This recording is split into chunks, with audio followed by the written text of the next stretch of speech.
अस्सलाम वालेकुम स्टूडेंट्स। कैसे हो सभी लोग? आई होप कि सभी अच्छे होंगे। तो आज हम बात करने वाले हैं जितने भी स्टूडेंट इस क्लास 10th में हैं, तो आज उनके लिए बहुत ही ज़्यादा इंपॉर्टेंट वीडियो ये रहने वाला है, क्योंकि आज मैं आपको बताऊंगा कि आप कैसे जो है वो अच्छे मार्क्स लाओगे और आप कैसे जो है वो जज करोगे कि इस यूनिट में ज़्यादा से ज़्यादा मार्क्स है और ये सब्जेक्ट इससे हमारे मार्क्स बूस्ट हो सकते हैं। तो ये वीडियो आपके लिए है और एज़ पर मैं सिलेबस आपको ये दिखा दूँगा इंशाल्लाह। और साथ ही साथ आपको करना क्या है, अगर आप नए हो तो चैनल को सब्सक्राइब करके बेल आइकन ऑन करना। और व्हाट्सएप ग्रुप की लिंक आपको डिस्क्रिप्शन में मिल जाएगी। अगर आप नए हो तो वहाँ पर ज्वाइन कर सकते हो, वहाँ पर बहुत सारे स्टूडेंट जुड़े हुए हैं। लेकिन उससे पहले अगर आपको हमारे साथ बात करनी है तो टेलीग्राम और इंस्टाग्राम की लिंक आपको डिस्क्रिप्शन में मिल जाएगी, वहाँ पर आप मुझे मैसेज या फिर फॉलो कर सकते हो। चलो जी, अपना जो वीडियो स्टार्ट करते हैं। सबसे पहले जो आपके सामने ये पीडीएफ है, ये जो पीडीएफ है ये है सिलेबस की पीडीएफ। यहाँ पर आप देख सकते हो, ये आपने डाउनलोड की होगी आई होप। तो मैं सबसे पहले यहाँ पर बात करूँगा कि आपको कैसे पता चलेगा कि मुझे ज़्यादा से ज़्यादा मार्क्स जो है वो गेन करने होंगे। और इस वीडियो में आपको जो है वो थोड़ा सा ध्यान रखना चाहिए। सिलेबस जब आप पढ़ोगे, सिलेबस कॉपी आपके सामने जब होगी, तो आपको जो है वो देखना पड़ेगा। देखो, मैं आपको यहाँ पर बता दूंगा दो तीन बातें। सबसे पहले, उर्दू, इंग्लिश, ये 2 ऐसे सब्जेक्ट हैं जो आपको मार्क्स में जो है बूस्ट कर सकते हैं, ठीक?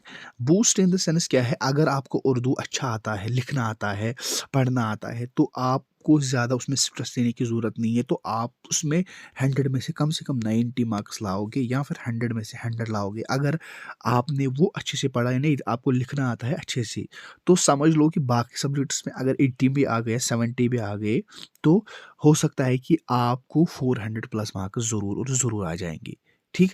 और यहाँ पर 100 बात की एक ही बात है कि अगर आपको इंग्लिश लिखना आता है, यानी कि इंग्लिश समझना आता है, ग्रामर आता है, क्योंकि उसमें राइटिंग और ग्रामर कम से कम 50 मार्क्स है। अगर आपको राइटिंग और ग्रामर अच्छी तरीके से आता है, कोई भी मिस्टेक नहीं होगी, तब भी आपको उसमें 90 मार्क्स आ जाएँगे।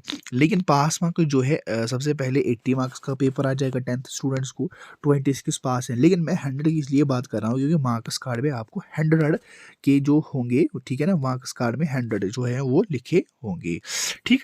यहाँ पर अगर मैं सिलेबस की बात करूँगा, जो आपका सिलेबस है इसमें सब कुछ डिटेल्ड दिया हुआ है।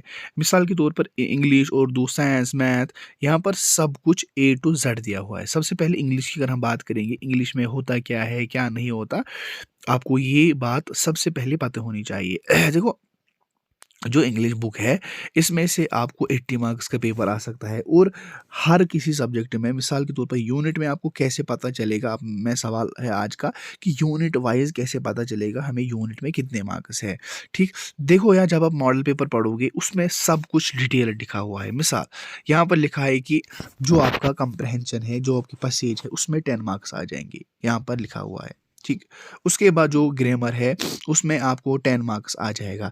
यानी कि आपको कैसे पता चलेगा कि किस में ज़्यादा मार्क्स है, किस में ज़्यादा नहीं है, तो वो आपको पता चलेगा जब आप मॉडल पेपर या सिलेबस जो है आपके सामने होगा, ठीक?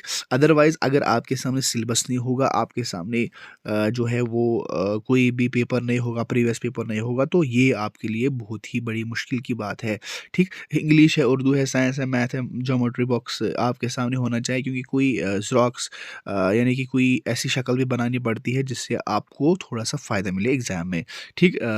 सबसे पहले दूसरी बात ये है कि उर्दू के बारे में मैंने बता दिया था और इंग्लिश के बारे में मैंने बता दिया था कि अगर इसमें आप अच्छे पेपर करोगे तो आप अच्छा से अच्छा स्कोर कर सकते हो, ठीक? और उर्दू में ज़्यादा स्ट्रेस लेने की ज़रूरत है, क्योंकि आपको उर्दू आता है, जिसको उर्दू आता है उसको पता है कि मुझे आता है, अब मुझे ज़्यादा स्ट्रेस लेने की ज़रूरत नहीं है, मुझे अच्छे मार्क्स आ सकते हैं। 10th क्लास के स्टूडेंट जितने भी हैं, उनको मैं इंशाल्लाह सीरीज़ वाइज़ लाऊँगा। जो मॉडल पेपर है 10th के, सारे मॉडल पेपर इंशाल्लाह मैं जो है वो डिस्कस करूँगा आज ही, या तो एक एक दो दिन में आ जाएंगे वो सब कुछ। और वहाँ पर आपको समझ आ जाएगा पेपर कैसे आता है, लिखना कैसे होता है, ठीक? इन्फॉर्मेशन थी, छोटी सी थी, इसको शेयर करना, लाइक करना, दीजिए इजाज़त। अल्लाह हाफ़िज़।